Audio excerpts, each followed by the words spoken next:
नमस्कार, जय श्री कृष्ण। डायरेक्टली मंदसौर से मैं आपका मित्र एडवोकेट सुनील बड़ोदिया। मेरे YouTube चैनल वैचारिक प्रवाह पर आप सभी का हार्दिक स्वागत, अभिनंदन। दोस्तों, श्रावण शुक्ला सप्तमी है आज, और आज ऐसे महान विभूति का जन्मदिन है जिसके कारण पूरे संसार को एक ऐसा ग्रंथ मिला है जिसे वो न केवल पूजता है बल्कि हर पूजा घर में और हर सनातनी के लिए वो एक आदर्श है। जी हाँ, मैं बात कर रहा हूँ बाबा तुलसी की। गोस्वामी तुलसीदास जी का आज ही के दिन, श्रावण शुक्ला सप्तमी के दिन उनका जन्म हुआ था, और जन्म के बाद बाबा तुलसी ने जो ग्रंथों की रचना करी है, रामचरितमानस, गीतावली, दोहावली, कवितावली और अनेक ग्रंथ बाबा जी ने लिखे हैं। और वो ग्रंथ जो लिखे हैं उनमें सबसे प्रमुख रूप से जो बाबा तुलसीदास जी के ग्रंथ हैं वो है रामचरितमानस। वो रामचरितमानस ग्रंथ लिख करके इस पूरी दुनिया को बाबा तुलसीदास जी ने जो एक सौगात दी है, उसके लिए ये दुनिया, ये संसार तुलसीदास जी के लिए सदैव ऋणी रहेगी कि उन्होंने रामचरित के रूप में एक ऐसा ग्रंथ हमें दिया है जिसको न केवल हर सनातनी के घर में है बल्कि वो उसका पारायण करता है और वो उसके लिए एक आदर्श की भूमिका निभाता है। साथ ही साथ हनुमान चालीसा जैसा एक लघु ग्रंथ बाबा तुलसी ने हमको दिए, और हनुमान जी की प्रसन्नता के लिए, हनुमान जी को प्रसन्न करने के लिए उससे अच्छा छोटा सा ग्रंथ कुछ नहीं हो सकता है कि जिसका केवल आप पाठ करो और हनुमान जी जो चिर यौवन और चिरंजीवी हैं वो हमें प्रसन्न हो जाएं, उनकी कृपा हमारे ऊपर मिल जाए। उस कृपा प्राप्त करने के लिए एक छोटा सा ग्रंथ हनुमान चालीसा के रूप में हमारे पास उपलब्ध है। ये बाबा तुलसी की बहुत बड़ी इस संसार को देन है। बाबा तुलसी की जब हम बात करें तो तुलसीदास जी का जो ग्रंथ है, उस ग्रंथ में कुछ चीज़ें तो ऐसी है कि लोग जो पारायण करते हैं ना, उनमें से कुछ चीज़ें जैसे सागर में से मोती निकाले जाते हैं, ठीक उसी तरह से उस रामचरितमानस रूपी सागर में से कुछ चौपाइयों की जो एक मोती निकाले हैं, उनमें सबसे बड़ा मोती जो है वो ये है जिसको लोग अक्सर मंत्रों की तरह प्रयोग करते हैं। जब भी घर से बाहर निकलते हैं तो जनरली लोग उस मंत्र का पारायण करके, उस मंत्र का उच्चारण करके घर से निकलते हैं, और कुछ इस प्रकार से हो कि प्रविश नगर कीजें सब काजा, हृदय राखी कौशलपुर राजा। और आस्था जगत की ये एक प्रबल विश्वास है, प्रबल धारणा है कि यदि इस चौपाई का, और मैं तो इसे मंत्र कह रहा हूँ, इस मंत्र का उच्चारण करके यदि व्यक्ति घर से निकले तो वो जिस कार्य की सिद्धि के लिए जाता है वो कार्य उसका 100% सिद्ध होता है। ऐसा आस्था जगत की मान्यता है, और न केवल आस्था जगत की बल्कि मेरी व्यक्तिगत भी मान्यता है कि निश्चित रूप से यदि इस मंत्र का उच्चारण करके व्यक्ति अपने घर से निकले तो जिस अभीष्ट के लिए व्यक्ति जाता है वो उसका कार्य अवश्य में संपन्न होता है। दूसरा, जब बच्चे स्कूल पढ़ने के लिए जाते हैं तब माता पिता उनको एक चौपाई सिखाते हैं, गुरु ग्रह पठन को गए रघुराई, अल्पकाल विद्या सबाई।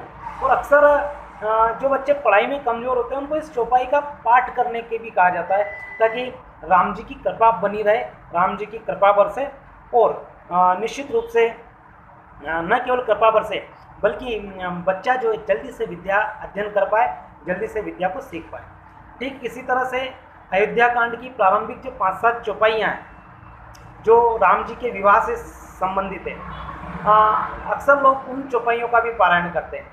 अयोध्या कांड में जो पहला दोहा है, श्री गुरुचरण सरोज, वहाँ से उस दोहे से वो चौपाइयाँ शुरू होती है और अगले दोहे तक वो चौपाइयाँ समाप्त हो जाती है। कुल 5 या 7 चौपाइयाँ हैं।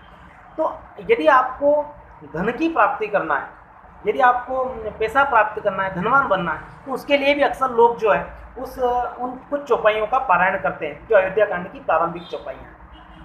तो ये जो अमृत के रूप में, ये जो मोतियों के रूप में रामचरितमानस से जो कुछ चीज़ें निकली हुई है जो आस्था जगत में बड़ी श्रद्धा के साथ गाई जाती है, मेरा उद्देश्य ये है कि वो चीज़ें आप तक पहुँचे।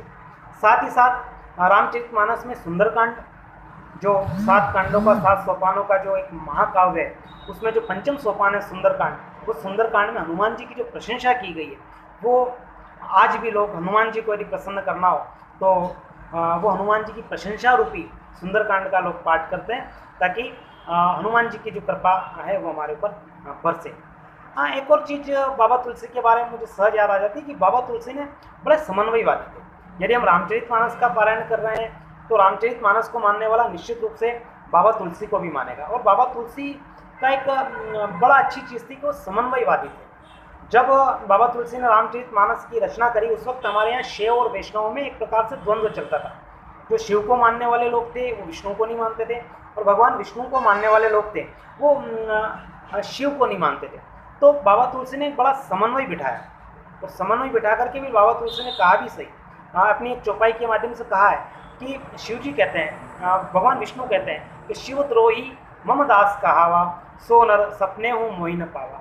शिव जी से द्रोह करके कोई व्यक्ति यदि मेरा दास भी बन जाए तो ऐसे व्यक्ति को मैं पसंद नहीं करता हूँ।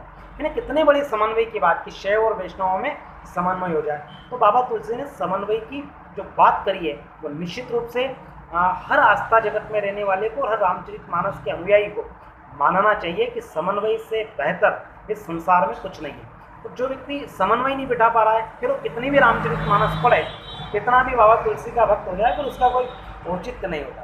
तो समन्वयवादी विचारधारा भी बाबा तुलसी ने हमको दी है। बाबा तुलसी के ऊपर घंटों बोला जा सकता है, लेकिन वीडियो की अपनी कुछ सीमाएं हैं, वीडियो छोटा बनाना पड़ता है, इसलिए मैं संक्षिप्त में ही आपसे चर्चा कर पा रहा हूँ। लेकिन ये ज़रूर है कि बाबा तुलसी ने एक बड़ी और अच्छी, मुझे सहज रूप से बात करते करते चौपाई आ गई कि अक्सर लोग जब प्रेम में विफल होते हैं तो आत्महत्या कर लेते हैं। मैं कहता हूँ सभी ये रामचरितमानस मानस में एक जगह लिखा हुआ है कि जहीं कि न जहीं पर सत्य सने हूँ, जो जस मिला ही नहीं कछु संदेह। बाबा तुलसी ने कहा कि जिसका जिस पर सच्चा स्नेह होता है वो उसको मिलता ही है, और इसमें कोई संदेह नहीं है। और यदि वो नहीं मिल पा रहा है तो फिर कहीं ना कहीं उस स्नेह में कमी है, ऐसा बाबा तुलसी ने कहा है। तो बड़ी अच्छी और मार्मिक चीज़ें उसमें, और ख़ास करके आप रामचरितमानस का जो 7वां सोपान है उत्तरकांड, उसे आप पढ़ेंगे, उनके अर्थों को पढ़ेंगे तो निश्चित रूप से एक नई दृष्टि आपको प्राप्त होगी। तो मेरा आप सबसे अनुरोध है कि जिन लोगों ने रामचरितमानस पढ़ी है, पारायण किया है, तो बहुत अच्छी बात, शुभकामनाएं। और जिन्होंने नहीं पढ़ा है, मेरा उनसे भी आग्रह है कि आप रामचरितमानस को पढ़ें, और न केवल चौपाई पढ़ें बल्कि उसका जो भावार्थ दिया हुआ है उस भावार्थ का भी आप अध्ययन करें, उसके अर्थ को भी आप पढ़ें, और खास करके उत्तरकांड को पढ़ें तो आपको एक नई दृष्टि, नई दिशा आपको प्राप्त होगी कि किस प्रकार के लोग इस संसार में उपलब्ध हैं, किस प्रकार से व्यक्ति को जीवन जीना चाहिए, किस प्रकार का पारिवारिक माहौल होना चाहिए, क्या समाज का माहौल होना चाहिए, किस प्रकार से हमारी पृष्ठभूमि हो, किस प्रकार से हम व्यवहार करें। तो बड़ी शिक्षाप्रद बातें उसमें दी हुई है, और बार बार पारायण करने से जो चीज़ें उनमें हैं वो गुण हमारे अंदर आ जाते हैं। हम इसीलिए तो अपने इष्ट का बार बार गुणगान करते हैं, इसीलिए अपने इष्ट को बार बार याद करते हैं और उनकी स्तुति करते हैं, ताकि इष्ट के जो गुण हैं वो धीरे धीरे हमारे अंदर आने लग जाए। तो रामचरितमानस का आप बारंबार पारायण करेंगे, बार बार उसको पठन करेंगे और उसका अध्ययन करेंगे, तो निश्चित रूप से जो रामचरितमानस के जो गुण हैं वो धीरे धीरे आपके अंदर आने लग जाएंगे। इस प्रयोग को एक बार आप करके देखें और करेंगे 100% मेरा दावा है अच्छा लगेगा और एक नई दिशा आपको मिलेगी। जिन लोगों के पास रामचरितमानस की पुस्तक नहीं है, ग्रंथ नहीं है, मेरा उनसे आग्रह है, गीता प्रेस गोरखपुर बहुत सस्ते मूल्य में, नो प्रॉफिट नो लॉस वाली सिचुएशन में एक रामचरितमानस निकालता है अर्थ से। आप उस रामचरितमानस को खरीद लें, मेरे ख्याल से 150 रुपये के आसपास उसकी कीमत है, और बड़ा मोटा 1031 पेज का एक ग्रंथ है। तो उसे आप पढ़ें जब भी समय मिले, जब भी अवकाश मिले, और पढ़ करके जीवन में उतारने का प्रयास करें। और चूँकि आज बाबा तुलसी की जन्म जयंती है तो उनके इस ग्रंथ की चर्चा करना लाजमी थी, और मैं पुनः कोटि कोटि बाबा तुलसी के चरणों में वंदन करता हूँ कि रामचरितमानस और हनुमान चालीसा के रूप में बाबा तुलसी ने जो हमको ग्रंथ दिए हैं वो पूरे सनातन धर्म के लिए एक जीवन औषधि की तरह काम करता है। जब भी व्यक्ति परेशान होता है हनुमान चालीसा को पढ़ता है, जब भी व्यक्ति परेशान होता है या कुछ अभिष्ट की प्राप्ति करना होती है सुंदरकांड पढ़ता है, या फिर व्यक्ति नौवान पारायण के रूप में या मासिक पारायण के रूप में या फिर 24 घंटे के पारायण रूप में रामचरितमानस का अद्योपान अध्ययन भी करता है, उसको पढ़ता भी है पारायण के रूप में। तो निश्चित रूप से कहीं ना कहीं सदियों से जो एक परंपरा हमारे यहाँ पे रामचरितमानस को पढ़ने की चली आ रही है उसको आप पढ़ेंगे तो एक बड़ा अच्छा और नवीन अनुभव आपको प्राप्त होगा।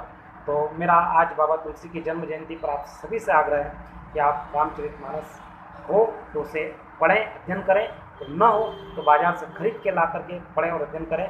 और यदि आप न पढ़ते हैं, हमारे धार्मिक ग्रंथों का अध्ययन नहीं करते हैं, तो फिर मुझे लगता है कि हमारा जो पढ़ाई है, हमारा जो अध्ययन किया हुआ है, जहाँ तक भी हम पढ़े हैं, BA MA करा है या 12वीं तक पढ़े हैं, जहाँ तक हमने अध्ययन करा है, वो सारा अध्ययन व्यर्थ है।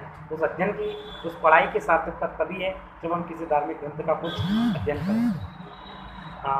आज के इस अवसर पर मेरा आप सबसे यही आग्रह है कि रामचरितमानस को आप आत्मसात करें और मेरे जो YouTube चैनल है वैचारिक प्रवाह, उसे आप लाइक करें, शेयर करें, सब्सक्राइब करें और इस वैचारिक प्रवाह को अधिकतम लोगों तक पहुंचाने की कृपा करें। ये वीडियो फेसबुक पर भी अवेलेबल है, वहाँ पर भी आप उसको लाइक और शेयर करें। साथ ही साथ अन्य किसी नए विषय पर आप वीडियो चाहते हो तो उस वीडियो के लिए आप मुझे लिखिए ताकि मैं ये वीडियो बना पाऊँ। और आज का जो विषय था, मेरा एक मित्र है अहमद मंसूरी, जो मुस्लिम है, लेकिन उन्होंने बाबा तुलसी पर, चूँकि वो इतिहास और हिंदी साहित्य के विद्यार्थी रहे हैं और स्कूल में पढ़ाते भी हैं, तो उन्होंने मुझसे आग्रह किया था कि मैं बाबा तुलसी पर आज कुछ वीडियो बना करके डालूँ। तो मैं अहमद मंसूरी जी के कहने पर ये वीडियो डाल रहा हूँ। तो आप सब लोगों को ये वीडियो अच्छा लगेगा, ऐसे मुझे आशा है, उम्मीद है। और साथ ही साथ आप सबसे भी पुनः आग्रह कि बाबा तुलसी और रामचरितमानस को आत्मसात करें। आज के इस अवसर पर इतना ही। जय श्री कृष्ण।